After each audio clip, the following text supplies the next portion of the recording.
Okay, so major things to keep in mind is that it is illegal to enter into a fraudulent de facto relationship or a fake marriage for the purpose of securing a visa. There was some time back a big scandal in Australia where people were being charged a large amount of money to enter into fake relationships with people for the purpose of getting their partner visas. And of course, that didn't end very well for anyone involved. So that's why the checks are so in depth, because the government is ensuring that the relationship is genuine, and that's for everyone that's included or every party that's involved with that. Why do you think that's the case? Is it Mm-hmm. because for partner visas, it's most likely a 100% yes if you provide all of the requirements? Is it like a much more straightforward pathway to PR compared to the other visas? Yes, it is.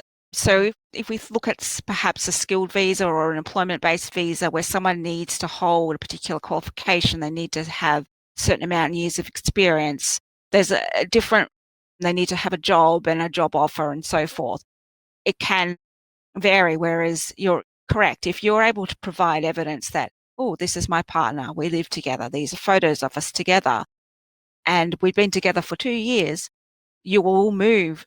There's no reason why you should not move forward through to a permanent visa. That's not a large threshold, or you're unlikely not to be refused if you're able to do that. And do you think that's also the reason why the visa fee for partner visas Is are so really high. hefty? Yeah. Yeah, it is. Yes, but if we consider as well, it is for both visa applications. So the government fee, the 7,850 for most applicants, is for the subclass 820, and it also covers the subclass 801 visa. So you pay this large amount upfront, but when it comes time to be assessed for your permanent visa, there's no second visa application charge. Yeah, so other things to keep in mind is that if you do decide to use professional, which we do suggest because it can get quite complex, there's different scenarios that may occur. You will also incur fees for your migration agents, health and character checks, and translations. Anything you provide to the Department of Home Affairs needs to be in English or have an accredited translation that accompanies it. So those fees will be on top of the 7,850. So you could be looking at roughly sort of anything over 10,000 for this process. At present, the 820 has quite a large processing time. It's in excess of 24 months.